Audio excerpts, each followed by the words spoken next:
ഒരിക്കലും സന്തോഷത്തിനും ആഹ്ലാദത്തിനും മതം എതിരല്ല. മറിച്ച് നിയതമായ മാർഗങ്ങളിലൂടെ സന്തോഷിക്കുവാനും ആഹ്ലാദിക്കുവാനും എമ്പാടും അവസരങ്ങൾ മതം നൽകുന്നു എന്ന് മാത്രമല്ല, അവക്കെല്ലാം സന്തോഷത്തിൻ്റെ ആഹ്ലാദത്തിൻ്റെ പ്രായോഗിക രൂപം കൂടി മതം നിർവചിക്കുന്നുണ്ട്, പഠിപ്പിക്കുന്നുണ്ട് എന്നുള്ളതാണ്. ഉദാഹരണം പറഞ്ഞാൽ, മനുഷ്യൻ്റെ ഒരു വലിയ വികാരവും ആഗ്രഹവും ആവശ്യവുമാണ് ലൈംഗികത. അതാരും നിഷേധിച്ചിട്ട് കാര്യമില്ല.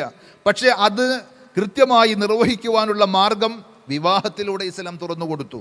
മാത്രമല്ല, ആ വിവാഹത്തിൻ്റെ സന്ദർഭത്തിൽ സന്തോഷം പങ്കുവെച്ചുകൊണ്ട് ആളുകൾക്ക് ഭക്ഷണം കൊടുക്കാൻ നബി സല്ലല്ലാഹു അലൈഹി വസല്ലം പറഞ്ഞു, ഔലിം വലൗ ബിശാത്തിൻ, ഒരാടിനെയെങ്കിലും അറുത്തുകൊണ്ട് അതൊരു ഭക്ഷണം വെച്ച് ആ സന്തോഷത്തിലേക്ക് ആളുകളെ വിളിച്ച് അവർക്ക് ഭക്ഷണം കൊടുക്കണമെന്ന് പറഞ്ഞ് സന്തോഷത്തിൻ്റെയും ആഹ്ലാദത്തിൻ്റെയും ധാർമ്മികതയുടെയും വശമാണ് മതത്തിൽ നമുക്ക് കാണുവാൻ സാധിക്കുന്നത്. ഇനിയും അങ്ങോട്ട് മുന്നോട്ട് പോയി കഴിഞ്ഞാൽ, ആ ദാമ്പത്യത്തിൽ ഒരു കുട്ടി ജനിച്ചു എന്നിരിക്കട്ടെ.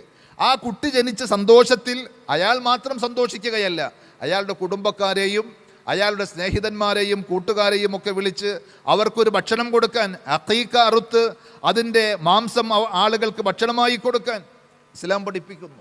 സന്തോഷത്തിൻ്റെ ആഹ്ലാദത്തിൻ്റെ പ്രായോഗിക രീതി മതമാണ് വരച്ച് കാണിക്കുന്നത്. അതുപോലെ തന്നെ 2 പെരുന്നാളുകൾ മതം പഠിപ്പിക്കുന്നുണ്ട്, ഈദുൽ ഫിത്തറും ഈദുൽ അദ്ഹയും.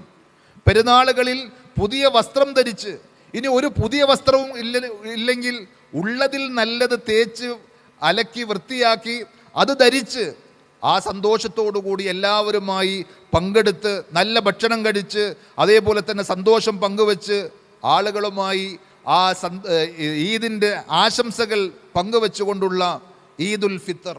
ഫിത്തർ സക്കാത്ത് പാവപ്പെട്ട ആളുകൾക്ക് പെരുന്നാളിൻ്റെ ദിവസം ഭക്ഷണം കിട്ടാതെ പ്രയാസപ്പെടാൻ പാടില്ല എന്നുള്ളത് കൊണ്ട് തന്നെ അവിടെയും സന്തോഷത്തിൻ്റെ ആഹ്ലാദത്തിൻ്റെ മാനുഷികമായ ഒരു മാർഗം ഇസ്ലാം പഠിപ്പിക്കുന്നുണ്ട്. ഇനി ബലിപെരുന്നാളിനാണെങ്കിലോ, ആളുകൾക്ക് മാംസാഹാരം കിട്ടുവാൻ സാധ്യതയില്ലാത്ത ആളുകളുണ്ടെങ്കിൽ അവരിലേക്ക് കിട്ടുവാൻ പറ്റുന്ന രീതിയിൽ അള്ളാഹുവിൻ്റെ പേരിൽ പടച്ചറബിന് ഒരു ആരാധനയായി അർപ്പിക്കുന്ന മൃഗബലിയെ, അതിനുശേഷമുള്ള മാംസം ആ അറുക്കുന്ന ആളുകൾക്കും അതേപോലെ തന്നെ നാട്ടിലുള്ള പാവപ്പെട്ട ആളുകൾക്കുമൊക്കെ അത് എത്തിച്ചു കൊടുത്ത് അതിലും ഒരു സന്തോഷത്തിൻ്റെയും ആഹ്ലാദത്തിൻ്റെയും രീതി നമുക്ക് മതം പഠിപ്പിക്കുന്നതായി കാണുവാൻ സാധിക്കും. എന്നാൽ ആഹ്ലാദത്തിൻ്റെയും ആഘോഷത്തിൻ്റെയും പേരിലുള്ള ഒരു അടിച്ചുപൊളി സംസ്കാരം അത് മതത്തിലില്ല എന്നത് സത്യമാണ്.